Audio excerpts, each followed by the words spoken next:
TV7 Israel News is made possible thanks to your generous donations.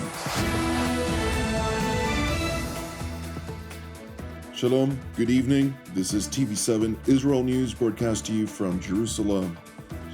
Israel has shifted gears vis-à-vis the Gaza Strip, gradually intensifying its military offensive against the Islamist Hamas terror organization, which continues to hold 59 hostages captive. Jerusalem warns Damascus not to grant foreign actors that are hostile to Israel to entrench militarily in Syria. Russia claims any strike against Iran's nuclear program to be both illegal and unacceptable. Israel has shifted gears vis-à-vis the Gaza Strip, gradually intensifying its military offensive against the Islamist Hamas terror organization, which continues to hold 59 hostages captive. We shifted gears in the Gaza Strip. The IDF is seizing territory, striking the terrorists and destroying the infrastructure. We are also doing something else. We are seizing the Morag corridor. This will be the second Philadelphia, an additional Philadelphia corridor.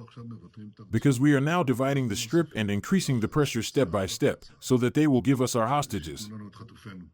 And as long as they do not give them to us, the pressure will increase until they do.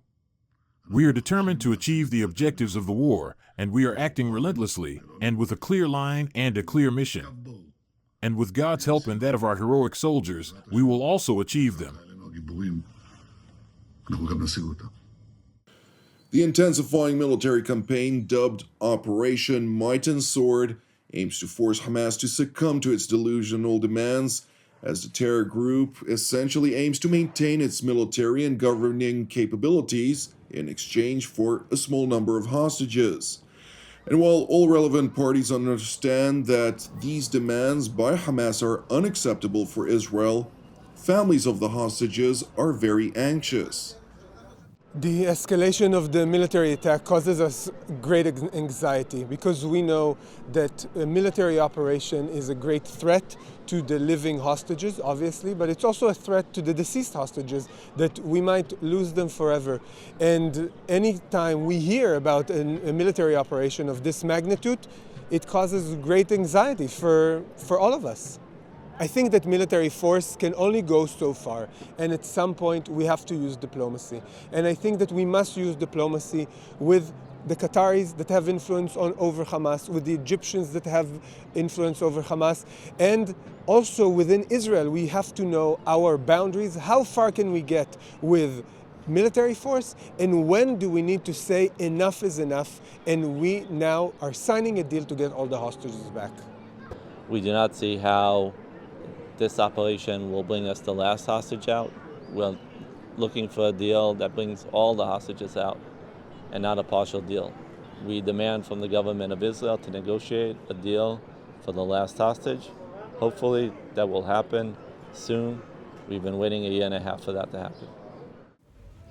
Meanwhile, in Berlin, Jordan's King Abdullah II met with Germany's outgoing Chancellor Olaf Scholz, during the course of which they both stressed the need for the war in the Gaza Strip to end. And while Scholz mentioned the urgency for Hamas to release all hostages, the Jordanian monarch blatantly labeled the conflict as an Israel war on Gaza, while stopping short from making any mention of the hostages altogether, who've been in Hamas captivity since October 7th of 2023. What is needed now is a return to the ceasefire and the release of all hostages, and humanitarian aid for Gaza is urgently needed. The situation there is getting worse with every passing day.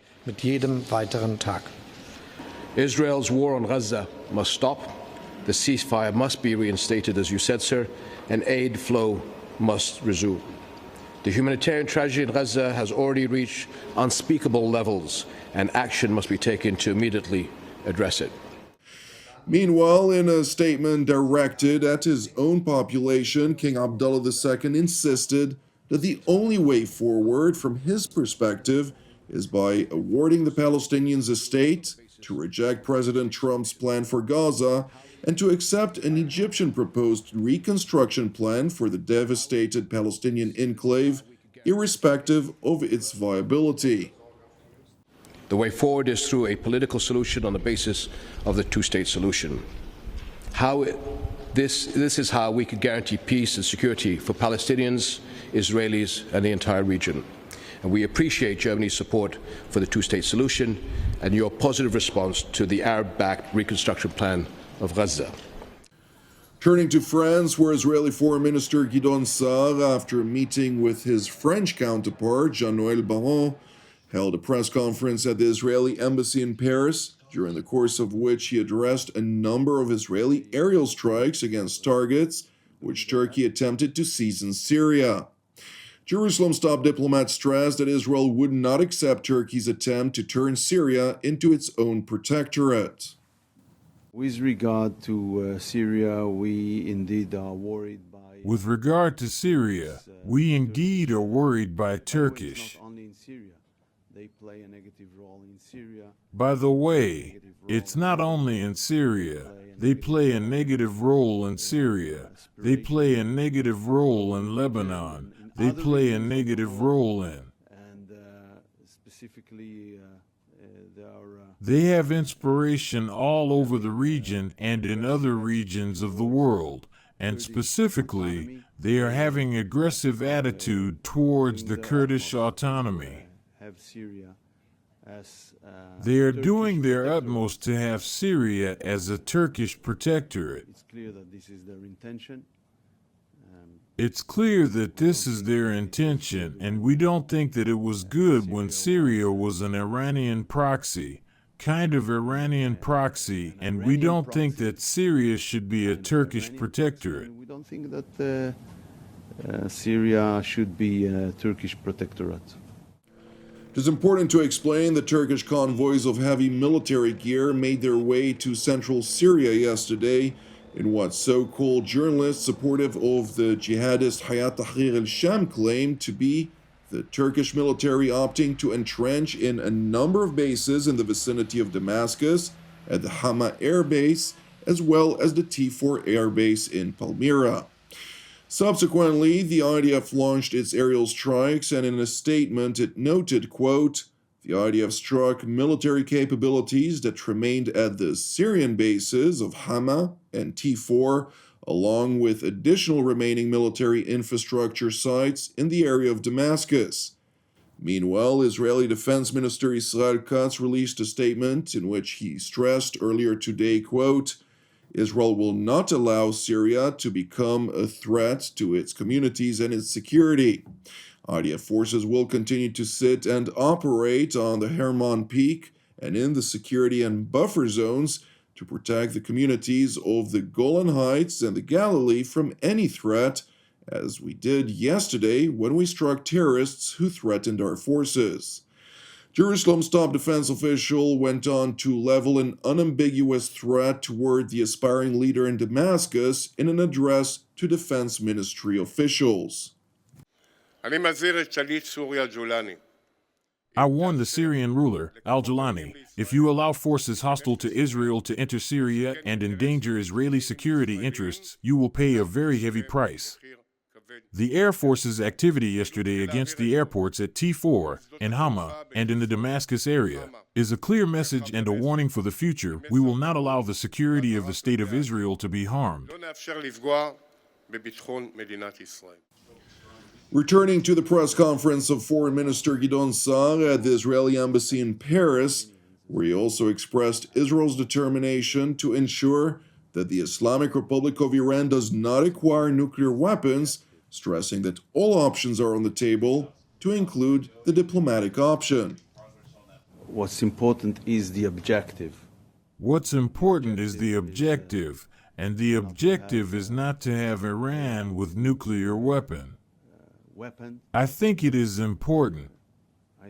I think it's international consensus, and we don't exclude the diplomatic path. What's important is to reach the objective, to meet the objective. To reach the objective, to meet the objective. It is important to highlight that Iran is not interested in direct negotiations, outwardly rejecting President Donald Trump's demand. However, concerned over the survival of the Ayatollah regime, the Islamic Republic's supreme leader has permitted indirect negotiations.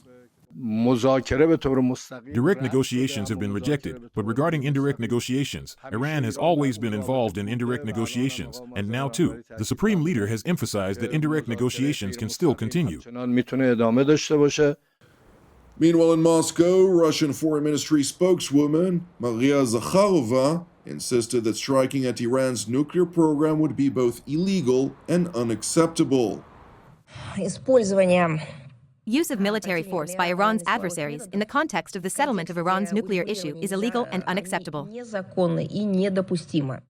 Zakharova went on to stress that Russia aims to overcome what Moscow considers to be Western prejudices and misunderstanding regarding Iran's nuclear program. We are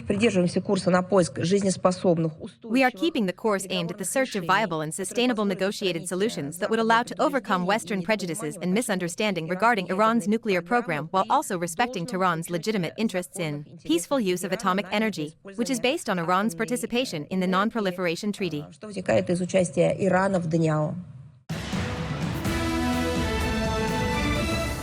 Thank you for watching TV7 Israel News. I would like to immediately thank TV7's family of viewers who are instrumental in proactively backing TV7 Israel's continuity of productions. Keep praying for the peace of Jerusalem and salvation of Israel. I'm Jonathan Hassan wishing you an Erev Mevorach. God willing, we'll see you during our next update. Until then, Shalom from Jerusalem.